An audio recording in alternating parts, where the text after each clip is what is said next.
Assalamualaikum warahmatullahi wabarakatuh.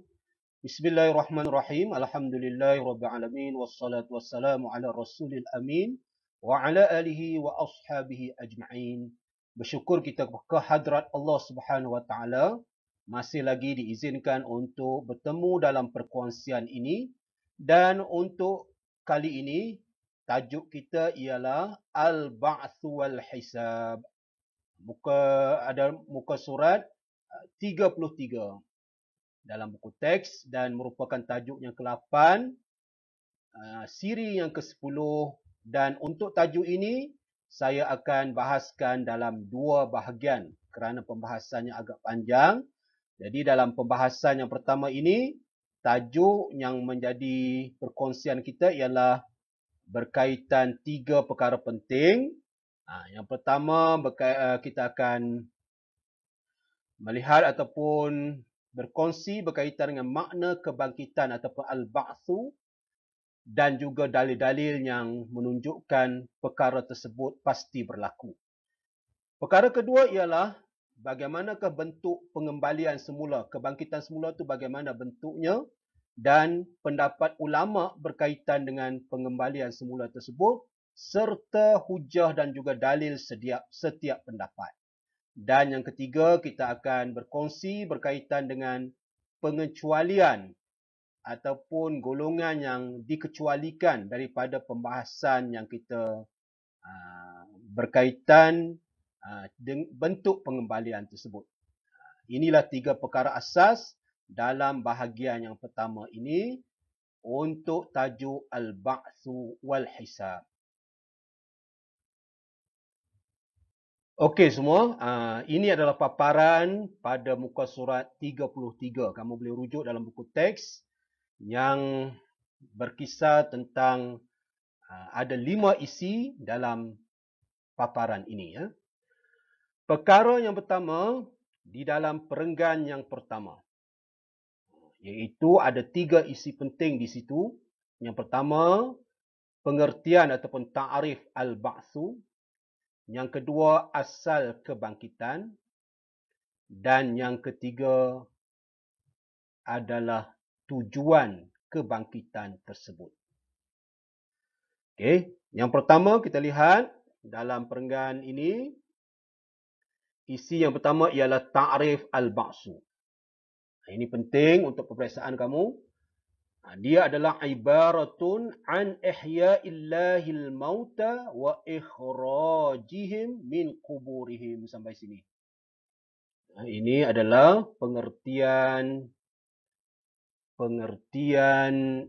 ba'tsu, iaitu suatu ungkapan berkaitan dengan Allah menghidupkan kembali orang yang telah mati dan mengeluarkan mereka daripada kubur.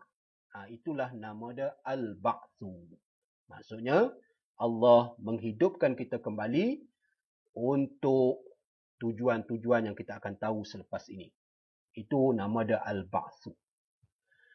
Kemudian bagaimanakah bentuk kebangkitan tersebut? Di sini dalam perenggan ini dinyatakan bahawa imma ba'da jam'i ajza'ihim, itu cara yang pertama, iaitu dengan menghimpunkan juzuk-juzuk manusia ataupun tubuh yang bercerai-berai itu. Yang kedua, daripada an adamil mahdin, iaitu dengan cara tiada juzuk langsung ataupun lenyap, hancur langsung, juga akan dibangkitkan semula.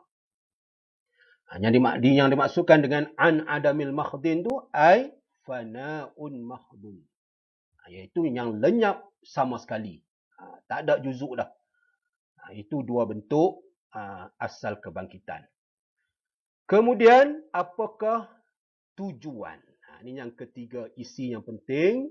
Kalau soalan tanya apakah tujuan dibangkitkan semula, jawapan dia ialah isti'dadil lil hasri wal hisab wal jaza.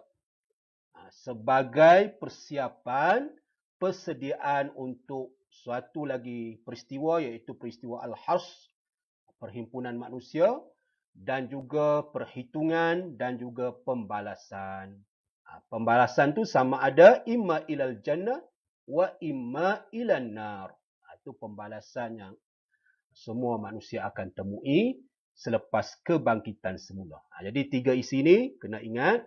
Yang pertama pengertian, yang kedua macam mana bentuk kebangkitan tersebut asalnya, dan yang ketiga ialah tujuan kebangkitan tersebut.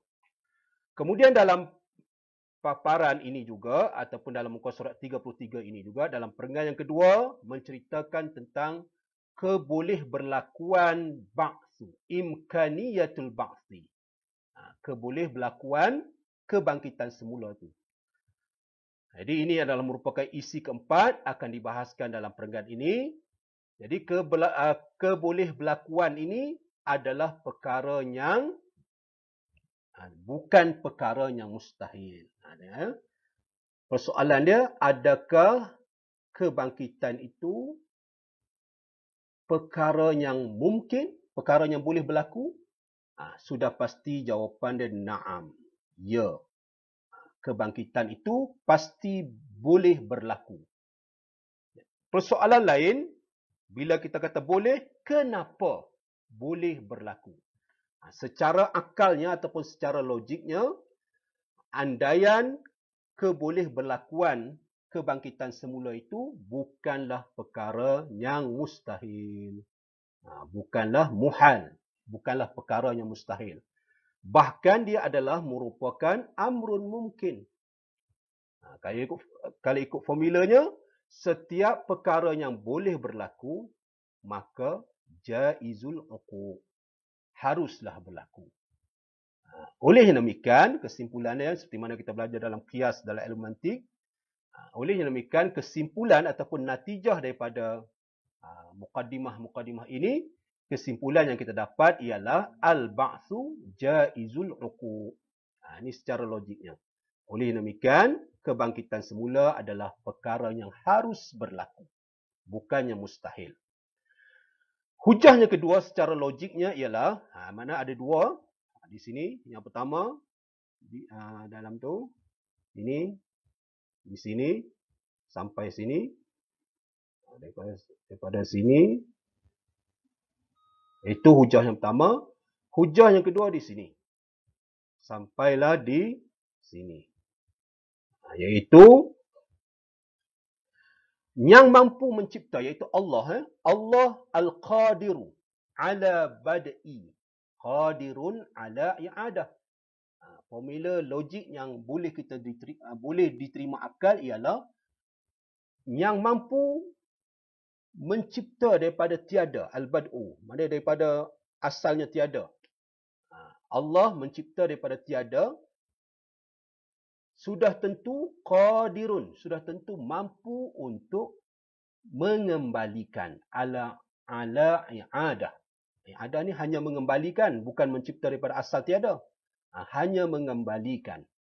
Oleh demikian, innal i'adata ahwanu fi nazril uqala. Kalau kita pertimbangkan di antara mencipta daripada tiada, dengan hanya mengembalikan, sudah tentulah mengembalikan itu adalah ahwan, lebih mudah pada logik akal orang yang berfikir.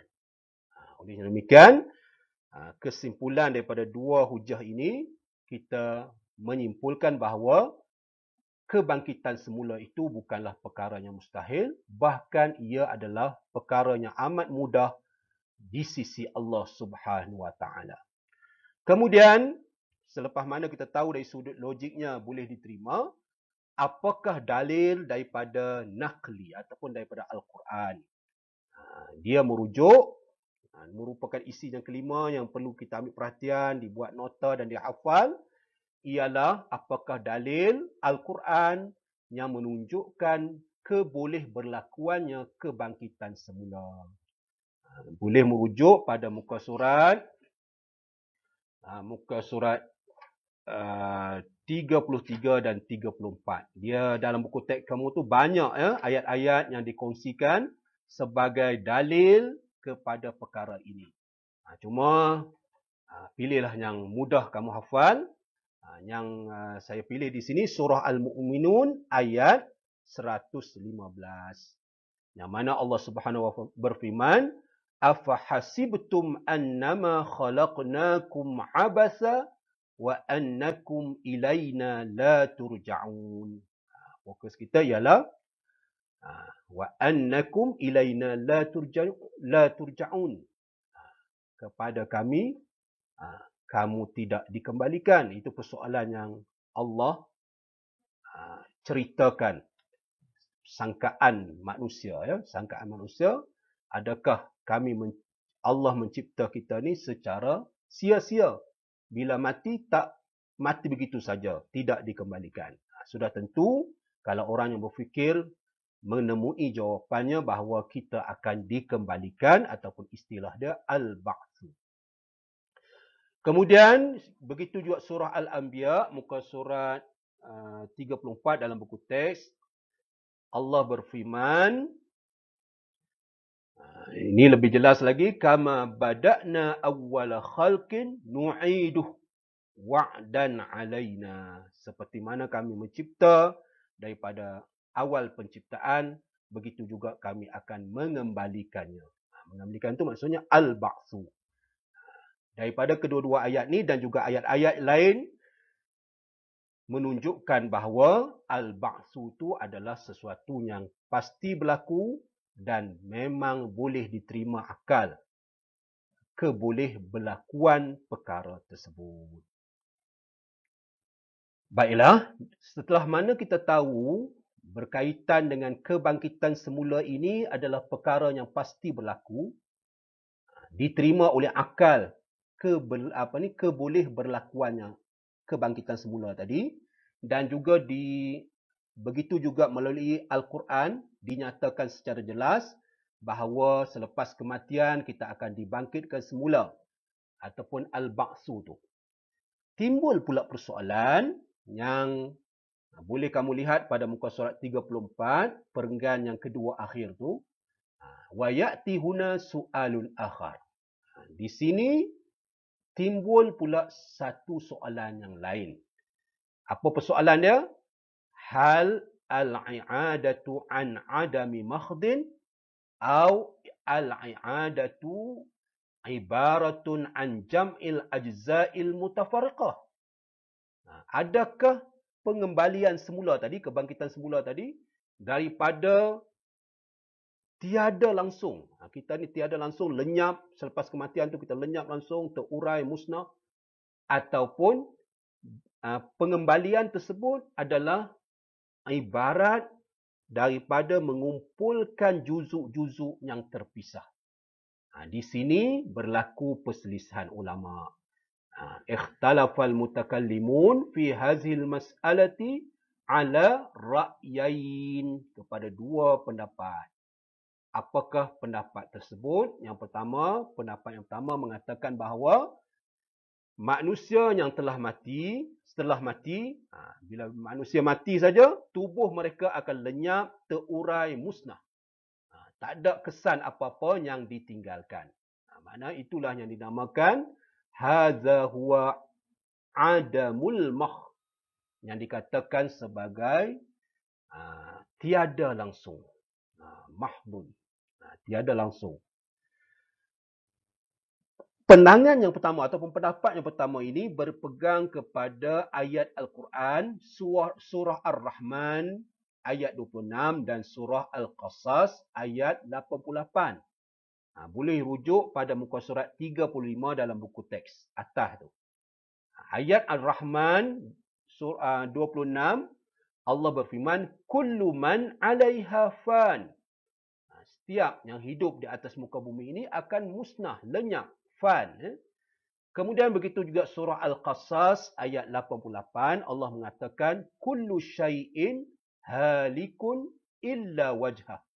Setiap sesuatu musnah, halikun, musnah, melainkan zat Allah Ta'ala. Jadi dalam kedua-dua ayat tersebut Allah menggunakan lafaz fan. Dalam surah apa ni? Al-fanu fi ayatil ula wal halak fi ayatis saniyah. Lafaz fan dengan lafaz halak, kedua-duanya membawa maksud al-adam. Jadi tiada langsung. Bila berlakunya kiamat, berlakunya tiupan sangkakala ataupun bila matinya manusia, maka ketika itu dia akan menjadi tiada langsung. Lenyap terus. Makna kita akan dibangkitkan daripada tiada, kemudian dibangkitkan semula. Itu pendapat yang pertama. Pendapat yang kedua mengatakan bahawa annan nasa indama yamutun, bahawasanya manusia ketika mana mereka mati, apa yang akan terjadi? Tatafarraqa ajsamuhum, akan terpisahlah, terurailah tubuh mereka dan akan menjadi unsur lain. Menjadi watatahawwalu min madatin ila madatin ukhra. Menjadi unsur, kita akan reput. Kemudian jadi tanah, dan tanah pula yang sisa-sisa tanah tu menjadi perkara-perkara yang lain yang hanya Allah sahaja yang tahu, yang zahirnya kita akan semua akan menjadi tanah pada ghalibnya, ya. Dan walaupun begitu, wazalika ma'a ihtifazi bi asasil madatil asliyah. Walaupun terurai dan terpisah tu, tetapi tetap terpelihara asas kejadian kita, asas kejadian tubuh kita. Contohnya tulang belulang masih ada, ataupun dalam pelajaran yang lepas kita dah tahu adanya ajbuz zana, masih ada dan sebagainya. Daripada situlah akan dibangkitkan semula. Maknanya daripada juzuk-juzuk yang terpisah dan akan dikumpulkan semula. Inilah pendapat yang kedua, dan pendapat kedua ini adalah bersandarkan kepada dalil surah Al-Qiyamah ayat 26 dan juga ayat 3 hingga 4. Dalam kedua-dua ayat tu kamu boleh rujuk juga muka surat 35, perenggan bawah sikit tu, menceritakan bagaimana Allah mengarahkan Nabi Ibrahim ketika mana Nabi Ibrahim bertanya ataupun meminta kepastian bagaimanakah Allah menghidupkan orang yang telah mati. Jadi Allah suruh sembelih burung dan dipisah-pisahkan juzuknya ke serata tempat di berjauhan, dan Allah hidupkan semula burung tersebut. Begitu juga gambarannya ketika kebangkitan semula nanti, manusia walaupun dah terpisah akan dibangkitkan masih lagi menggunakan juzuk-juzuk yang terpisah tersebut. Begitu juga dalam surah Al-Qiyamah ayat 3 dan 6, Allah cerita, Allah bertanya, ayahsabul insanu allan najma'a izamah. Di sini fokus kita. Adakah manusia menyangka bahawa kami tidak akan mengumpulkan tulang belulang mereka? Bal qadirin. Dan Allah ceritakan, tegaskan bahawa sesungguhnya Allah Maha berkuasa ala an nusawwiya bananah, untuk mencipta kembali telah mana mengumpulkan tulang belulang tersebut. Itu ayat ini nampak jelas lagi bahawa kebangkitan semula itu adalah daripada unsur yang masih ada. Yang masih ada. Itu pendapat yang kedua. Pendapat yang pertama tadi yang makna daripada lenyap langsung dibangkitkan. Yang kedua ni daripada unsur yang masih ada dibangkitkan.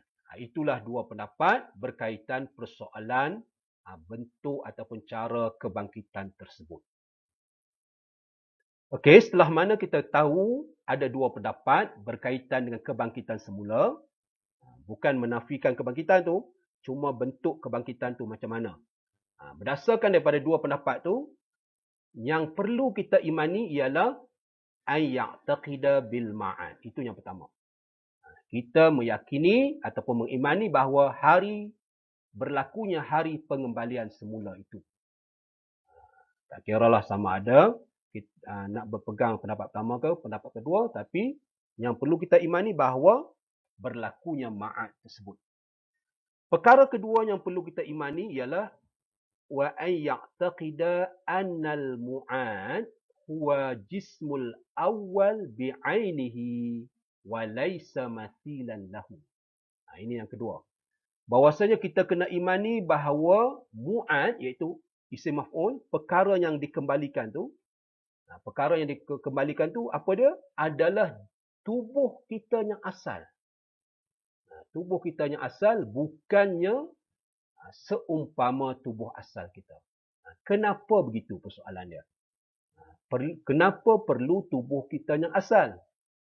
Di sini dia menjawab, wa illa, ini andaian, sekiranya tidak dibangkitkan dengan tubuhnya asal, apa yang akan berlaku? Lazima annal jismal musab au mu'azzab laisa huwa jismul ladzi ata'a wa asa. Yang berlaku sekiranya bukan tubuhnya asal, yang mendapat ganjaran dan juga dapat azab tu adalah bukanlah tubuh yang melakukan ketaatan ataupun melakukan kemaksiatan. Itu jadi perkara tu macam tidak adil. Jadi yang adilnya ialah yang diberikan ganjaran ataupun yang diazab itu adalah tubuh yang asal yang telah melakukan ketaatan ataupun melakukan kejerakan. Kalau tubuh asal tu melakukan ketaatan, dia dapat ganjaran. Melakukan maksiat, dia akan dapat siksaan. Itulah hujah yang mengatakan bahawa yang dikembalikan tu adalah tubuh asal kita. Bukannya seumpama. Seterusnya, tubuhnya asal tu merangkumi apa? Itu persoalan sebenarnya yang diceritakan dalam perenggan yang akhir, muka surat 35 tu. Di sini ya. Wal i'adatu tashmilu ajsamu. Merangkumi semua tubuh, iaitu al-ajza'ul asliyah. Juzuk-juzuk yang asal. Minal jismi. Juzuk yang asal daripada tubuh. Seperti apa? Seperti tangan dan juga kaki. Tubuh asal kita. Jadi kita dibangkitkan dalam bentuk itulah. Tangan kita, kaki kita yang asal. Ammal ajza'ul lati tazul. Adapun juzuk yang ada pada tubuh yang boleh hilang, tazul yang boleh hilang, yang bersifat boleh lenyap ataupun hilang, seperti seperti rambut dan juga kuku. Rambut kita kadang-kadang gugur ataupun kita gunting, kuku juga kita potong. Fa innaha la ta'ud.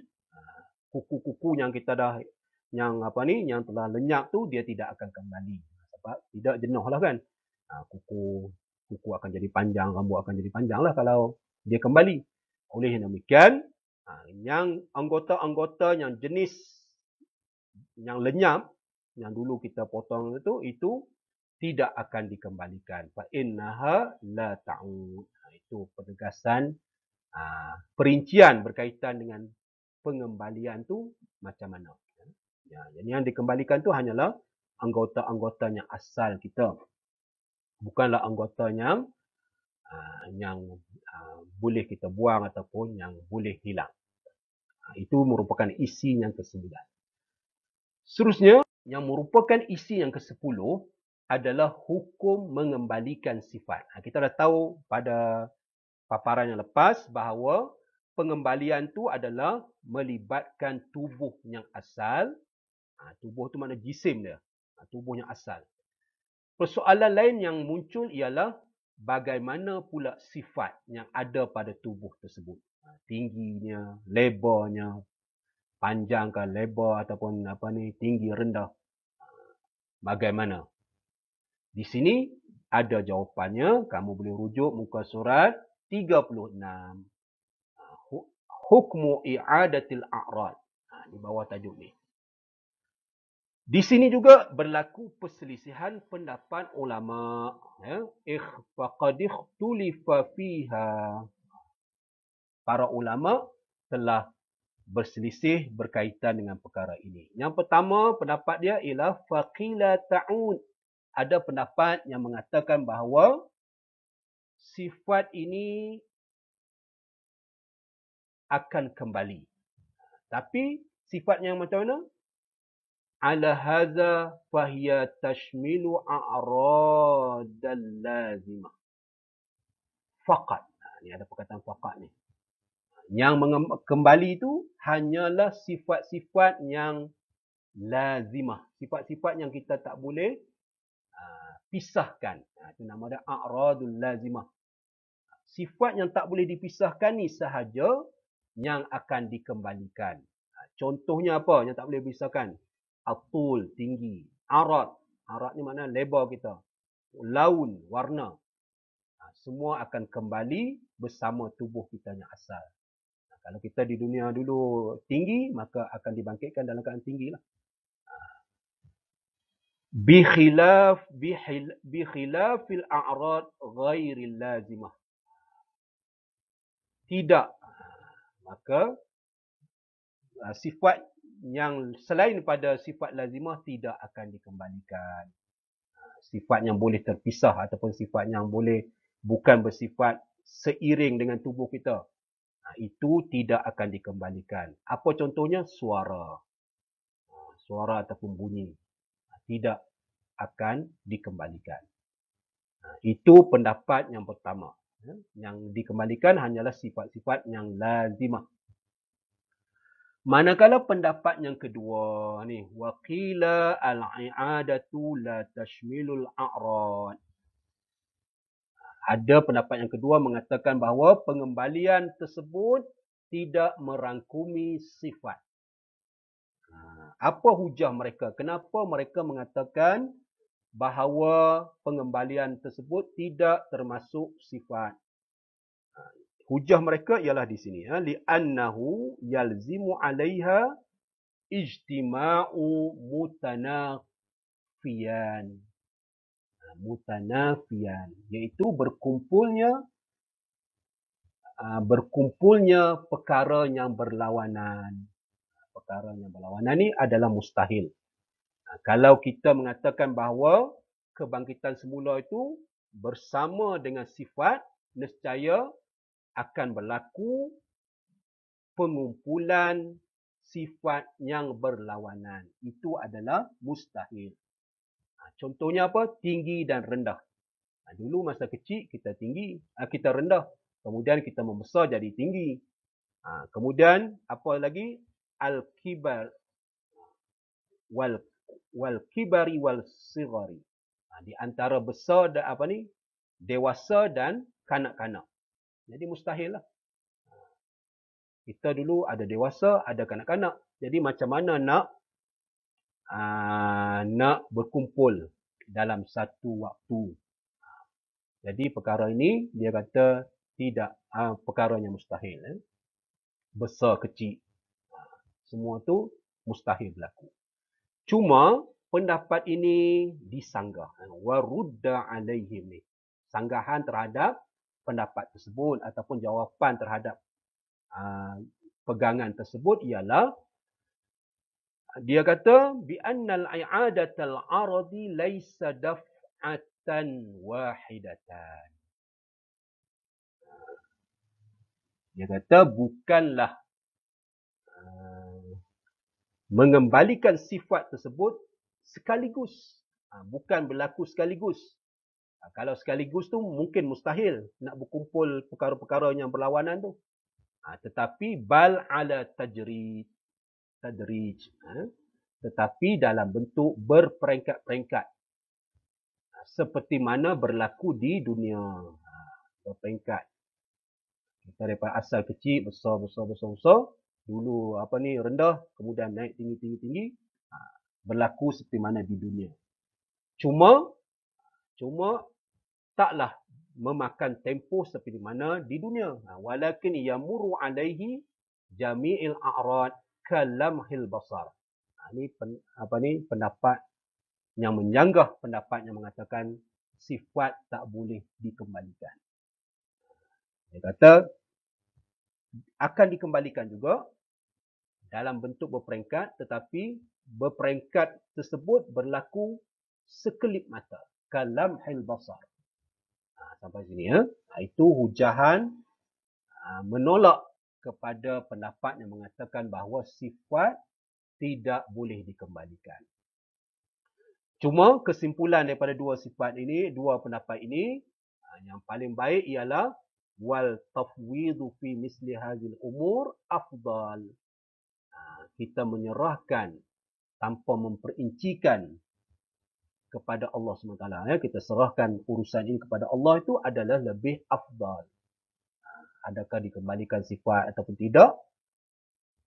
Tak payah susah-susah. Kita hanya serahkan kepada Allah. Itulah yang lebih baik. Wa kaza al-amru fi i'adati zaman. Begitu juga dalam perbezaan pendapat berkaitan dengan masa juga. Masa muda ke, masa tua ke. Semua tu seelok-eloknya ataupun yang afdalnya kita serahkan kepada Allah ataupun istilah dia at-tafwid. Kemudian yang terakhir yang merupakan isi yang ke-11 yang boleh kamu rujuk pada muka surat 36 sebelum tajuk Al-Hasr itu, iaitu terdapat nas ni di sini waqad warada. Terdapat nas annal arda la ta'kulul ajsamal anbiya. Bahwasanya bumi ataupun tanah tidak makan tubuh ataupun tidak dapat menghancurkan tubuh para nabi. Wala tabla abdanahum. Begitu juga tanah tadi tidak memusnahkan tubuh para nabi. Siapa lagi yang seumpama para nabi yang tak musnah juga? Wa kadzalika ba'dus salihin. Seperti juga ba'dus salihin, sebahagian orang-orang yang soleh. Begitu juga wasyuhada, orang yang mati syahid. Wal ulama, para ulama. La tabla abdanahum. Tidak, la tabla abdanuhum. Tidak musnah tubuh mereka. Jadi macam mana pengembalian mereka oleh kerana tak musnah tadi? Oleh kerana tubuh mereka tak musnah, fa'i'adatuhum la takunu an tafrid aw adam. Oleh sebab itu dia kata kesimpulannya bahawa para nabi dan seumpama para nabi tadi, orang mati syahid, para ulama tadi, kebangkitan mereka ataupun pengembalian semula mereka adalah bukanlah secara mengumpulkan juzuk yang berpisah-pisah ataupun dibangkitkan daripada tiada langsung. Sebab mereka memang dah tak hancur pun. Mereka dibangkitkan sebagaimana mereka asal mereka. Bukanlah daripada mengumpulkan juzuk yang berterpisah ataupun dibangkitkan daripada tiada langsung. Itulah pembahasan dalam tajuk bahagian yang pertama, iaitu membahaskan tentang al-ba'thu sahaja. InsyaAllah, kita akan sambung tajuk al-hasru pada perkongsian akan. Untuk perkongsian yang akan datang, kita akan sambung dengan pembahasan al-hasru, iaitu peristiwa berkumpulnya manusia di padang mahsyar, dan juga al-hisab, iaitu perhitungan amalan manusia. Itu dua peristiwa yang akan kita kongsikan dalam bahagian yang kedua, masih lagi dalam tajuk Al-Ba'thu wal-Hisab, yang merupakan tajuk ke-8 dalam buku teks. Saya ucapkan jazakumullah khairan katsira di atas penyertaan dan juga sokongan anda semua. Moga-moga perkongsian ini memberi manfaat kepada kita semua sama ada di dunia dan juga di akhirat. Sekian, Assalamualaikum warahmatullahi wabarakatuh.